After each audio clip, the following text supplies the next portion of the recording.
Hari ini kita akan tengok sedikit mengenai Korea Utara. Korea Utara merupakan sebuah negara republik rakyat demokratik di mana ibu negara bagi Korea Utara adalah Pyongyang. Di mana kalau kita tengok Korea ni besar, dia terbahagi kepada Korea Utara dan juga Korea Selatan.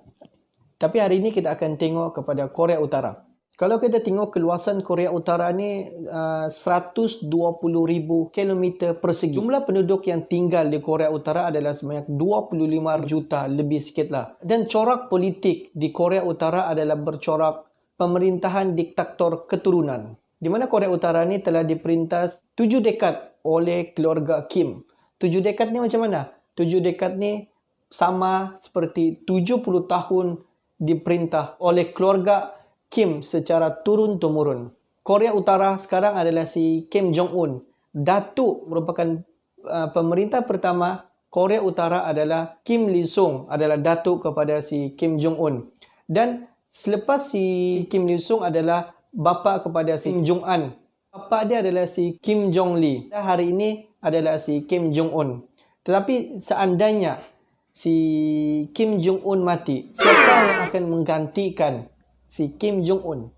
Kim Jong-un ada seorang adik lagi yang bernama Kim So-jong. Ramai yang menyatakan bahawa si Kim Yo-jong ni cara pemerintahan dia adalah lebih kejam berbanding dengan abang dia, si Kim Jong-un. Negara Korea merupakan negara komunis. Cara pemerintahan dia sana adalah yang memang cara menindas rakyat. Di mana penindasan terhadap rakyat tu kita dapat nampak sendiri daripada segi fizikal dan juga psikologi. Di mana rakyat Korea pada masa sekarang yang memang dihantam kau-kau oleh pemerintah sendiri. Kita tengok sedikit tentang ketenteraan di Korea Utara. Di mana ketenteraan di Korea Utara merupakan tentera yang keempat terbesar di dunia. Kalau kita tengok had umur tentera di Korea Utara adalah bermula daripada 17 tahun sehinggalah 54 tahun. Korea Utara juga mempunyai senjata nuklear. Itu adalah serba sedikit tentang mengenai Korea Utara. Dan pada hari ini kita akan tengok sedikit peraturan yang telah dilaksanakan di Korea Utara. Kalau kita tengok memang tidak masuk akal ataupun kita tengok pun yang memang kita sendiri tidak boleh terima. Sebelum kita pergi kepada apakah peraturan itu, jangan lupa untuk klik button subscribe, like and comment. Yang pertama, hanya 3 saluran televisyen dan wajib ditonton oleh warga Korea Utara. Kalau kita di Malaysia maupun di negara-negara luar daripada Korea Utara, beratus-ratus siaran, ada yang hampir beribu siaran. Tidak termasuk lagi dengan siaran yang kita beli. Tetapi di Korea Utara hanya 3 siaran yang dibenarkan dan wajib ditonton oleh rakyat utara. Sebab siaran televisyen di Korea Utara adalah dikawal sepenuhnya oleh pihak kerajaan. Kalau di sana, kalau sebelah malam, kalau televisyen pun dah dapat tengok hanya 3 siaran, memang agak kita bersyukurlah kita lahir di negara, bukan di negara Korea Utara. Peraturan yang kedua adalah 3 Generation of Punishment. Ini adalah satu peraturan yang telah kerajaan Korea Utara buat. Di mana 3 Generation of Punishment ni, di mana setiap yang melakukan jenayah, nak kisahlah jenayah mencuri ataupun jenayah merompak, merogol, bila seseorang, contoh macam ada seseorang ni dia buat jenayah ni, bukan dia satu orang yang akan dipenjara, dia dengan satu family dia akan diangkut masuk ke dalam lockup. Datuk, nenek, semua akan dimasukkan ke dalam lockup. Reason dia, kerajaan Korea Utara buat ni adalah untuk supaya benduan-benduan yang dipenjarakan memang tidak dapat melarikan diri. Yalah, bayangkan kalau ada 10 family, 10 orang masuk ke dalam lockup, ini akan kita lari, kita bagi tinggal family kita. Itu reason kenapa ada orang buat macam tu. Aturan yang ketiga, sesiapa yang mahu tinggal ataupun masuk ke ibu kota Korea Utara, itu Pyongyang, mesti mendapat kelulusan daripada kerajaan Korea Utara. Masuk bandar pun mau ada kelulusan. Wah, pening.